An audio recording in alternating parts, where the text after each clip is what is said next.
to take advantage of this state's generosity. And even as we make progress in the fight against the fraudsters, we now see an organized group of political actors seeking to take advantage of a crisis. I don't want to mince words here. Donald Trump and his allies in Washington and in St. Paul and online want to make our state a colder, meaner place. They want to poison our people against each other by attacking our neighbors. And ultimately, they want to take away much of what makes Minnesota the best place in the country to raise a family. They've already begun trying to withhold funds that were meant to help families afford child care. And they have no intention of stopping there. Make no mistake, we should be concerned about fraud in our state government. We cannot effectively deliver programs and services if we can't earn the public's trust.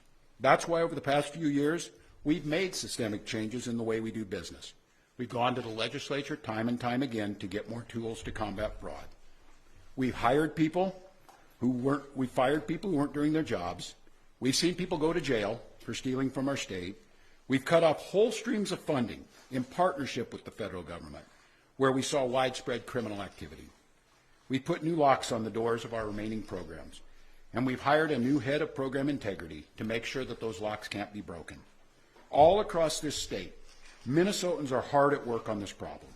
Advocates, administrators, investigators are on the front lines defending the integrity of our state's programs, and I want to give a very heartfelt thank you to all of them.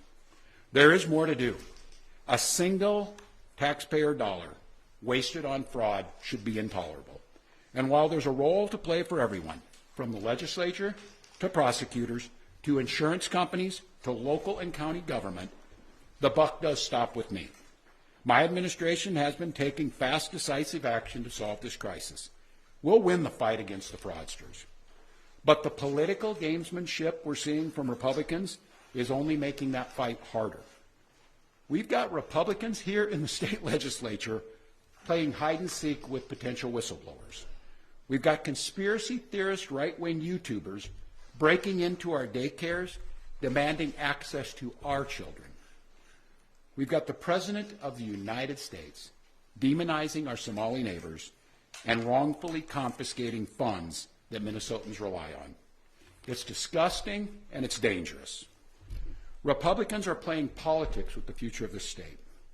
It's shameful. And I've said it before, and I will continue to say it.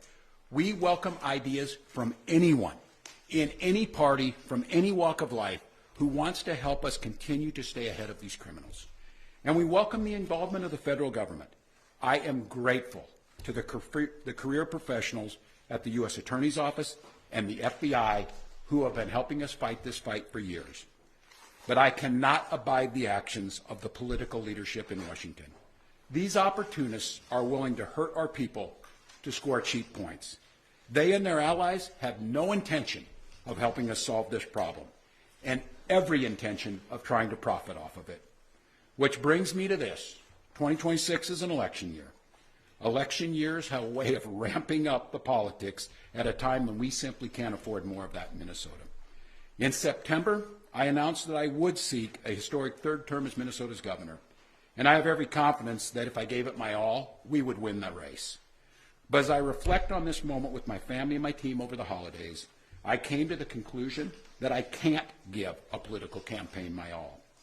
Every minute that I spend defending my own political interest would be a minute I can't spend defending the people of Minnesota against the criminals who prey on our generosity and the cynics who want to prey on our differences. So I've decided to step out of this race, and I'll let others worry about the election while I focus on the work that's in front of me for the next year. I'm passing on this race with zero sadness and zero regret. I did not run for this job to have the job. I ran for the job to do the job. Minnesota faces enormous challenges this year, and I refuse to spend a single minute doing anything other than rising to meet this moment. Minnesota has always come first and always will. That's what I believe servant leadership demands of me. As an optimist, I'll hold out some hope that my friends on the other side of the aisle will consider what servant leadership demands of them in the moment. We can work together to combat against the criminals. We can work together to rebuild the public's trust and make our state stronger. But make no mistake about it, if Republicans continue down the path of abusing power smearing entire communities, and running their own fraudulent game at the expense of Minnesotans, I will fight back with everything that I have. I am absolutely confident a Democratic and a DFLer will hold this seat come November. I'm confident that I'll find ways to contribute to the state that I love long after next January. But there'll be time to worry about all that later. Today, I'm proud of the work we've done to make Minnesota America's best place to live and raise kids.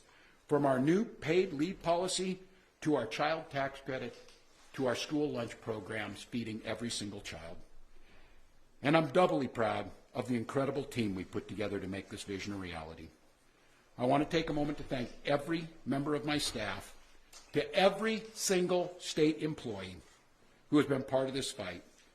Now more than ever, I need you on the job. I need you to help work together to tackle the important work in front of us.